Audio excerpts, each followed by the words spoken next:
Oke, selamat malam semuanya, selamat siang, selamat pagi.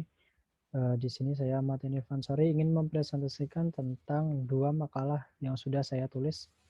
Yang pertama ada tantangan supply chain di negara maritim, dan juga yang kedua ada analisis transportasi CNG pelanggan klaster di PT Gagas Energi Indonesia Regional 2. Sebelum kita masuk ke pembahasan, saya akan membacakan terlebih dahulu agenda presentasi pada kali ini. Yang pertama yaitu tentang performa supply chain di Indonesia. Nah, performa supply chain di Indonesia ini sendiri yaitu membahas bagaimana performa supply chain di Indonesia beberapa tahun belakang dengan indikator-indikator tertentu. Kemudian kita masuk yang kedua tentang tantangan supply chain di Indonesia, yaitu membahas tentang tantangan apa saja yang dialami oleh Indonesia dalam kegiatan supply chain pada saat ini. Kemudian yang ketiga, ada usaha yang harus dilakukan untuk mengatasi tantangan-tantangan tersebut. Kemudian untuk pembahasan yang keempat, kita masuk ke makalah saya yang kedua. Kita akan membahas rute transportasi CNG pelanggan klaster. Kemudian selanjutnya ada biaya transportasi CNG pelanggan klaster. Kemudian yang terakhir ada diagram arus informasi uang dan juga barang. Oke, untuk latar belakangnya, untuk makalah yang pertama, seperti yang kita tahu bahwa Indonesia memiliki lebih dari 17.000 pulau, lebih tepatnya sekitar 17.491 pulau dengan total luas wilayah Indonesia sebesar 7,81 juta kilometer persegi. Dari itu 3,25 juta kilometer persegi adalah lautan, sedangkan 2,01 juta kilometer persegi adalah daratan. Nah, kita bisa katakan bahwa 2/3 dari wilayah Indonesia itu berupa wilayah perairan atau wilayah laut, sedangkan hanya sepertiga saja wilayah Indonesia yang berupa daratan. Nah, dari fakta tersebut atau latar belakang tersebut, kita tahu bahwa Indonesia memiliki wilayah yang sangat luas, memiliki ribuan pulau, puluhan ribu pulau. Jadi untuk kegiatan supply chain di Indonesia tentunya banyak sekali tantangan-tantangan yang akan dihadapi oleh Indonesia atau sedang dihadapi Indonesia pada saat ini. Kemudian kita masuk ke pembahasan yang pertama, yaitu tentang performa supply chain di Indonesia. Nah, bagaimana kita dapat mengetahui performa supply chain di Indonesia? Ada dua cara. Salah satunya adalah dengan cara melakukan perhitungan atau melihat rata-rata biaya logistik di Indonesia bila dibandingkan dengan PDB Indonesia. Nah, kita bisa lihat pada tabel sebelah kiri, itu saya merujuk pada kajian Bank Dunia yang bekerja sama dengan Pusat Kajian Logistik ITB.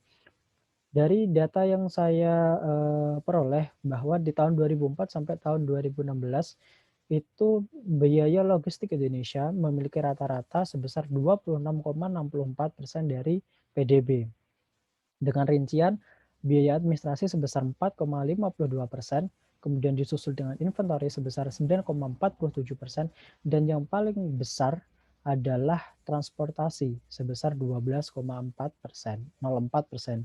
Kemudian pada tahun 2012 sampai 2019, PDB Indonesia mengalami biaya logistik Indonesia mengalami penurunan dari yang awalnya 26,64 atau 27% berkurang menjadi 24%. Nah, memang ada penurunan biaya logistik Indonesia. Tapi penurunan tersebut tidaklah bisa dikatakan tidaklah signifikan gitu. Jadi bisa dikatakan bahwa biaya logistik Indonesia masih tinggi bila dibandingkan dengan negara-negara lain. Nah, negara apa saja? Kita masuk ke slide selanjutnya. Jika kita dibandingkan biaya logistik Indonesia dengan negara lain, nah di sini saya mencontohkan ada beberapa negara. Yang pertama ada USA yang berwarna orange, itu biaya logistiknya bila dibandingkan dengan PDB negaranya itu sekitar 9,9%. Kemudian yang biru ada Korea Selatan sebesar 16,3%. Kemudian ada yang sebelahnya ada yang Jepang itu sebesar 10,6%. Sedangkan Indonesia pada saat ini biaya logistiknya sebesar 24% dari PDB, Indonesia. Jadi bisa disimpulkan bahwa sebenarnya biaya logistik Indonesia itu, memiliki persentase besar atau, lebih besar daripada negara-negara yang ada di dunia. Dalam artian, negara-negara yang sudah saya contohkan berikut. Kemudian cara yang kedua yaitu dengan, melihat Logistic Performance Index. Jadi performa supply chain di Indonesia, bisa dilihat dari, Logistic Performance Index atau LPI. Nah, LPI ini sendiri merupakan, suatu kajian, dari Bank Dunia. Jadi Bank Dunia itu melakukan sebuah survei tentang, performa logistik yang ada di negara-negara di dunia. Eee, Faktor-faktor yang dinilai dari, LPI ini sendiri ada 6. Yang pertama ada efisiensi bea cukai dan pemenuhan kewajiban terhadap kepabeanan. Kemudian yang kedua kualitas dari perdagangan dan infrastruktur transportasi. Kemudian yang ketiga ada kemudahan dan dalam penyusun harga pengiriman secara kompetitif. Kemudian yang keempat ada kompetensi dan kualitas dari pelayanan logistik. Kemudian yang kelima, kemampuan dalam pelacakan dan pengecekan konsinyasi. Kemudian yang terakhir, frekuensi dari pengiriman yang sesuai dengan jadwal atau sesuai dengan waktu pengiriman yang diekspektasikan. Nah, LPI ini sendiri sudah dilaksanakan beberapa kali dari tahun 2007 sampai yang paling terbaru ada di tahun 2018. Nah, kita bisa lihat pada tabel sebelah kanan, itu merupakan skor dan juga ranking LPI Indonesia. Nah, kita bisa lihat pada tahun 2007 skor LPI Indonesia itu sebesar 3,01 dengan ranking LPI itu di 43 dunia. Kemudian pada tahun 2010 kita mengalami penurunan skor LPI dari 3,01 menjadi 2,76. Kemudian untuk rankingnya juga mengalami penurunan dari 43 menjadi 75. Nah, kita mengalami penurunan skor LPI sebesar 0,25%. Kemudian terus sampai tahun-tahun, yang paling terbaru yaitu tahun di 2018, skor LPI kita mencapai 3,08%, 3,08.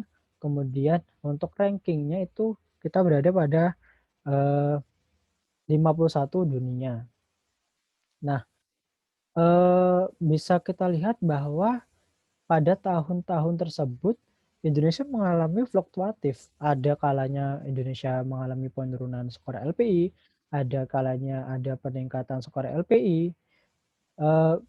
Bisa dikatakan bahwa sebenarnya Indonesia cukup mampu, atau cukup, confident terhadap, performa logistiknya, dikarenakan memang, apa namanya,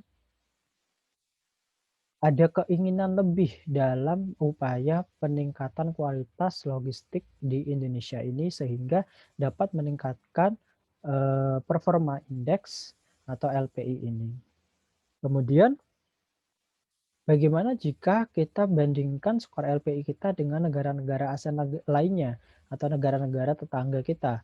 Kita bisa lihat pada tabel tersebut, yang pertama ada Singapura memiliki ranking LPI, sebesar di 5 besar dunia di peringkat kelima, kemudian disusul dengan Thailand di, posisi 34, kemudian Malaysia di posisi 35, kemudian Vietnam 45, Indonesia 51, dan Filipina 64, kemudian Brunei 73. Nah, eee, bisa kita lihat bahwa sebenarnya Indonesia menjadi salah satu negara ASEAN yang memiliki skor dan ranking LPI yang rendah, rendah lah bisa dikatakan seperti itu. Tapi kita bisa lihat bahwa kita sangat kalah jauh terhadap Singapura yang berada pada, posisi 5 dunia. Kemudian ada Thailand di 34 dunia. Jadi sebenarnya, eee, bisa kita katakan bahwa, performa logistik Indonesia itu belum sebagus atau sebaik dengan negara-negara ASEAN lainnya, begitu. Nah, Data ini saya ambil atau saya peroleh dari Logistic Performance Index World Bank yang saya olah menjadi tabel seperti ini.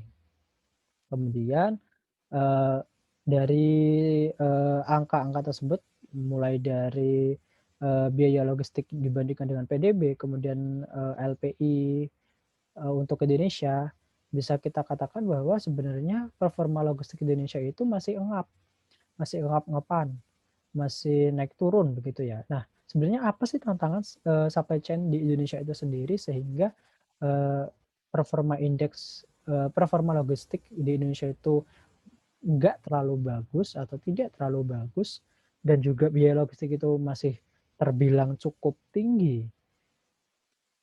Oke, kita masuk yang pertama.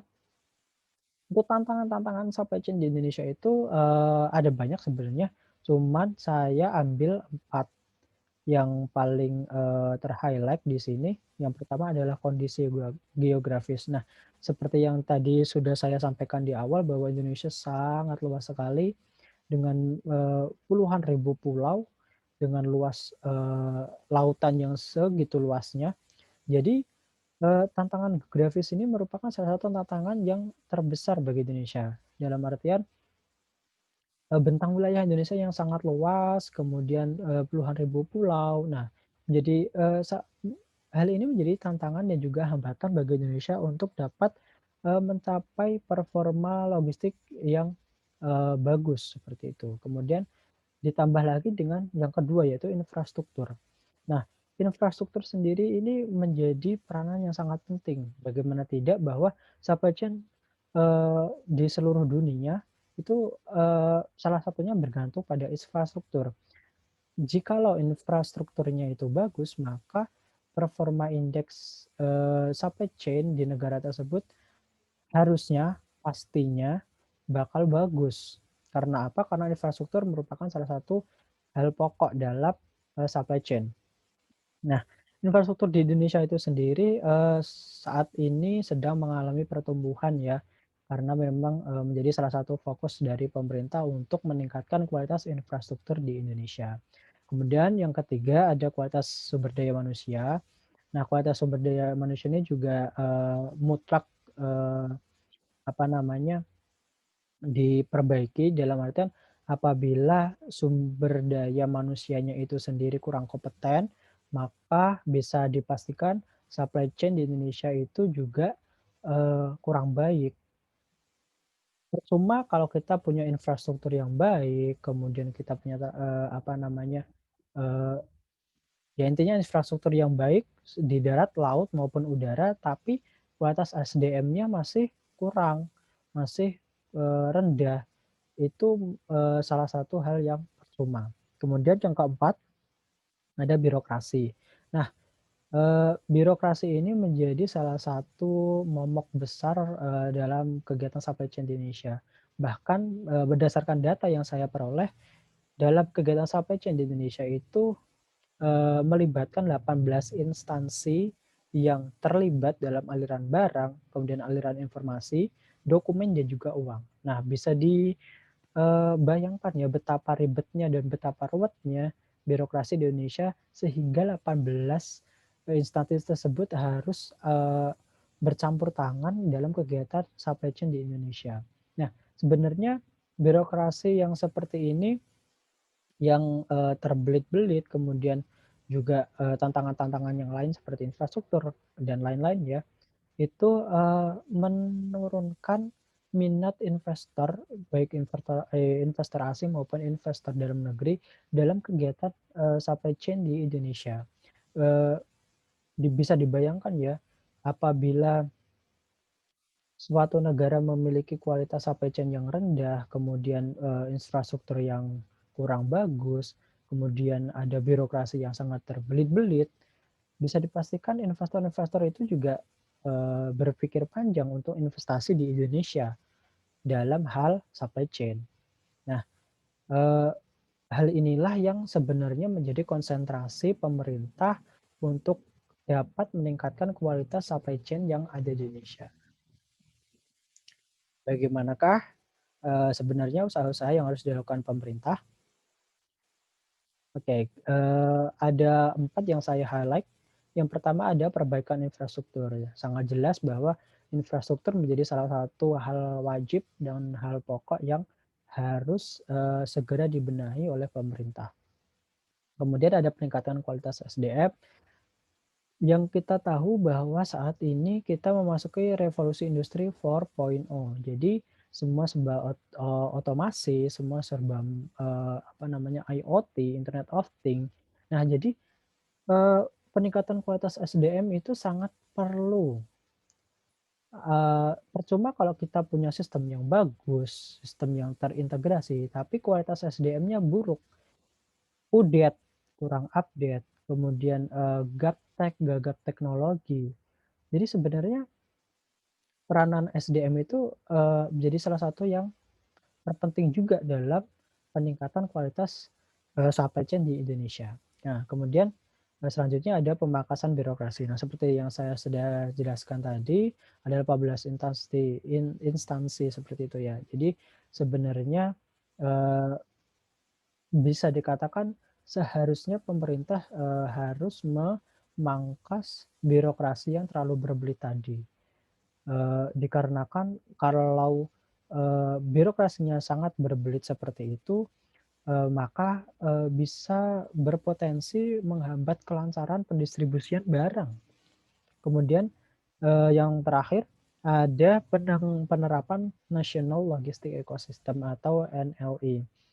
Mmm, Nah, NLE ini sendiri, merupakan platform yang dapat mengkolaborasikan, sistem informasi antar instansi pemerintah, swasta, untuk, simplikasi dan sinkronisasi arus informasi dan juga dokumen dalam kegiatan ekspor impor. Nah, eee, da dalam, National Logistic Ecosystem ini diharapkan, mampu mengkoneksikan semua instansi-instansi yang, berperan dalam supply chain, mengkolaborasikan, pihak swasta juga. Jadi dalam satu platform itu sudah, bisa mengkondisikan atau mengintegrasikan semua aspek yang ada dalam supply chain itu, sehingga diharapkan dapat mensimplikasi dari proses supply chain di Indonesia. Kemudian kita masuk ke makal yang kedua, yaitu tentang, analisis distribusi.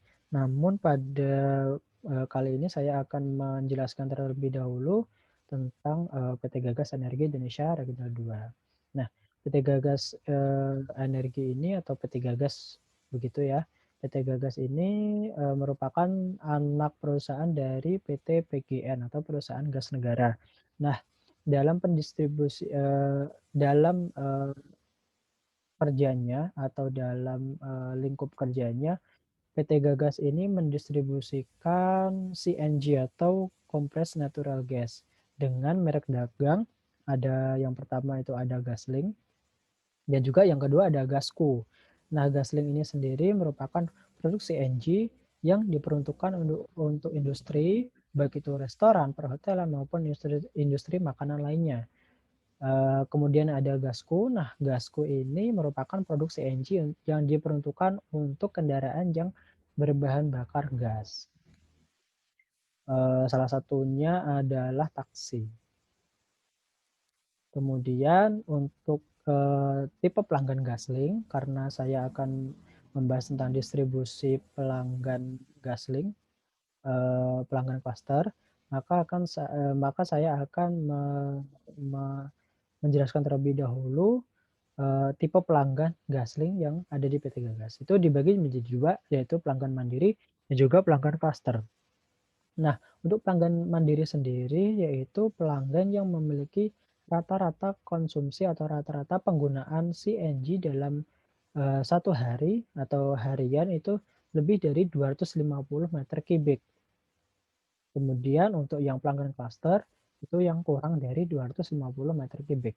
Nah, untuk pelanggan mandiri ini karena memiliki rata-rata pemakaian harian yang cukup tinggi ya, maka, untuk pelayanannya akan menggunakan satu mobil GTM yang akan standby terus-terusan di pelanggan mandiri itu. Jadi nanti, mobil GTM-nya akan, apa namanya, ke pelanggan mandiri itu, kemudian menginjekkan atau mengisikan CNG-nya ke pelanggan dan kemudian akan standby terus-terusan sampai dengan, eee, apa namanya, CNG itu habis. Nah, setelah habis maka akan digantikan oleh mobil GTM selanjutnya. Kemudian untuk pelanggan klaster karena memiliki rata-rata pemakaian harian yang, rendah, cukup rendah, maka dalam pemenuhan kebutuhannya akan dilayani oleh, 1 mobil GTM, yang mana satu mobil GTM itu akan mengirimkan, CNG ke lebih dari satu pelanggan. Jadi dalam satu kali berangkat, mobil GTM itu, bisa melayani beberapa pelanggan, tidak seperti pelanggan mandiri yang hanya melayani satu, pelanggan saja. Kemudian untuk pelanggan klaster, itu di area Surabaya ada beberapa, yang saya, ambil ini ada 13 kalau tidak salah. Ada yang pertama ada Kampi Hotel, Han Palace, Mirama Laundry, Somerset, kemudian sampai dengan Ming Garden. Eee, Bagaimana dengan rute distribusi CNG pelanggan klaster di Surabaya ini?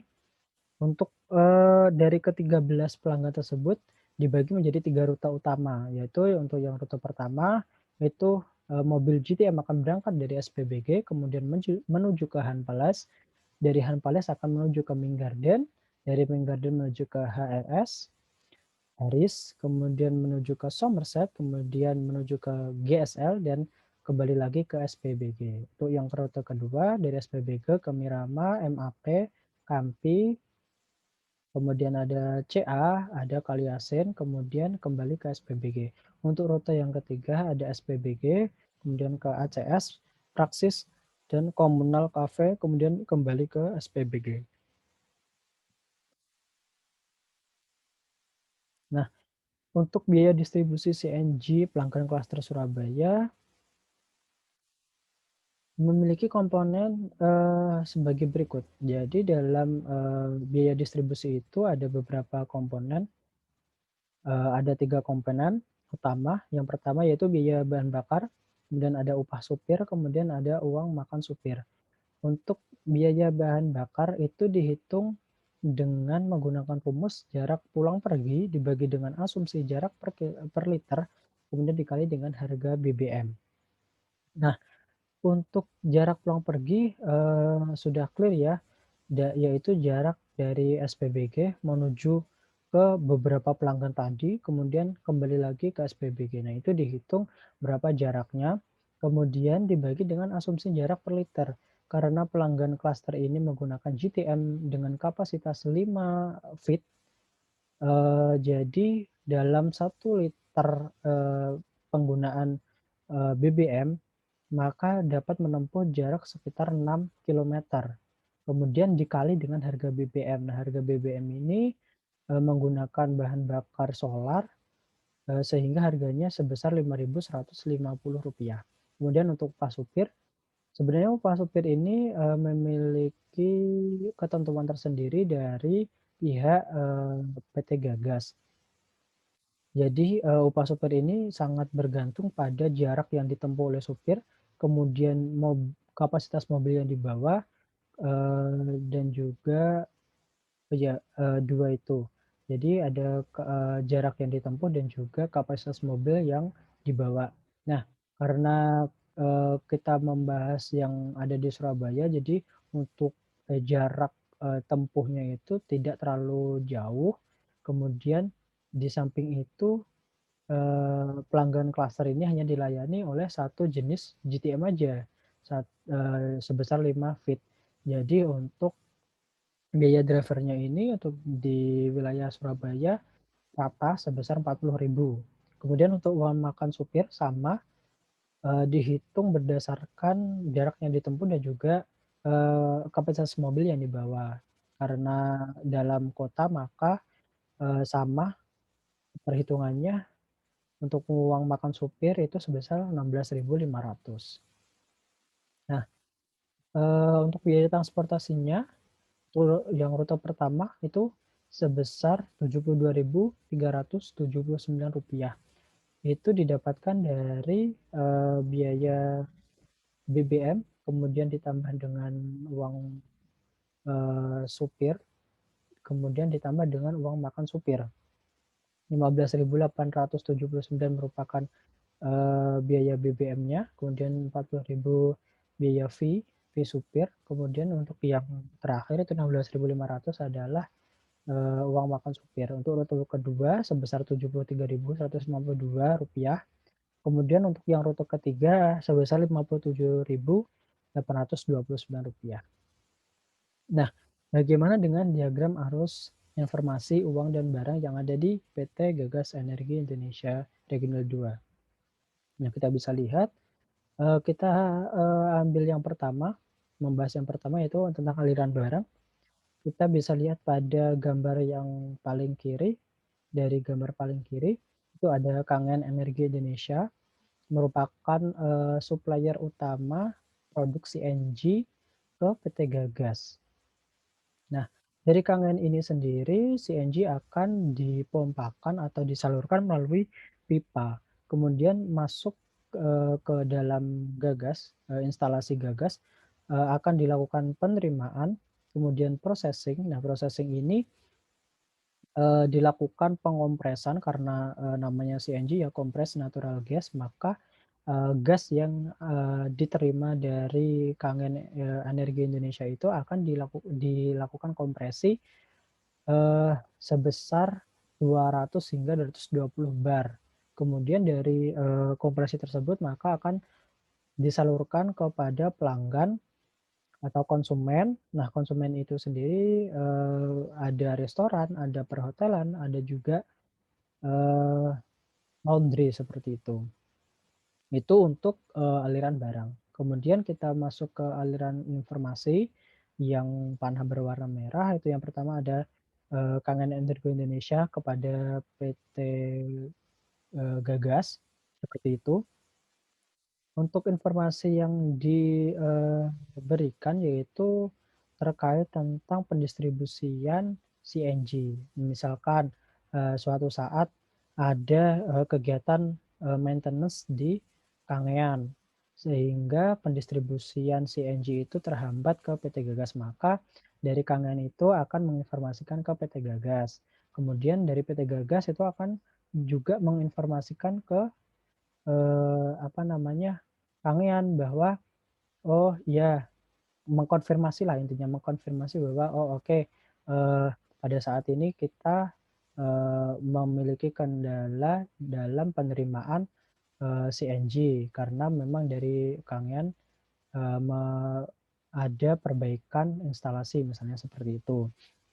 Kemudian, dari PT Gagas ini sendiri akan menginformasikan juga ke konsumen bahwa kita sedang mengalami, eee, kendala dalam pendistribusian CNG karena dari pusatnya atau dari, distributor awalnya dari Kangean itu mengalami kendala. Jadi, akan menginformasikan ke konsumen bahwa mungkin ada keterlambatan pengiriman CNG seperti itu. Nah, dari, yang dari konsumen ke PT Gagas karena panahnya bolak-balik, dari konsumen ke PT Gagas itu sebenarnya menginformasikan tentang, apa namanya, stok CNG yang ada di konsumen itu sendiri. Nah, sebenarnya ada petugas dari PT Gagas itu sendiri yang akan standby di instalasi konsumen. Jadi, mereka akan memonitor penggunaan CNG konsumen tersebut, kemudian mencatat dan juga melaporkan ke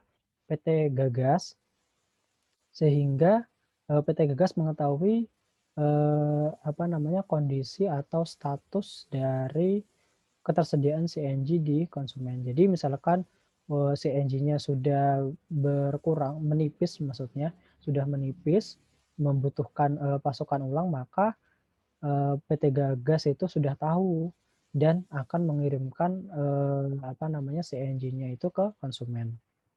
Nah, untuk yang panah yang ke bawah itu ada PGN Gagas ke PGN Pusat. Nah, PGN Gagas ke PGN Pusat ini menginformasikan tentang, rata-rata penjualan harian dan juga penjualan bulanan seperti itu. Nah, untuk PGN pusat ke Kangen itu sendiri merupakan informasi tentang keseluruhan, apa namanya, proses, eee, penerimaan dan juga distribusi dari PGN Gagas yang akan dilaporkan ke Kangean Energi Indonesia.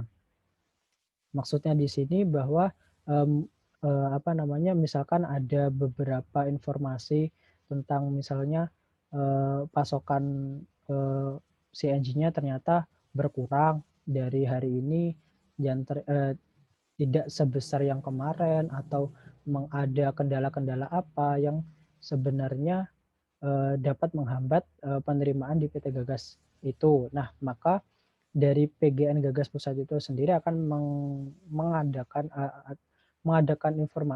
bukan mengadakan, memberikan informasi tersebut kepada Kangean, seperti itu. Kemudian yang terakhir ada aliran uang.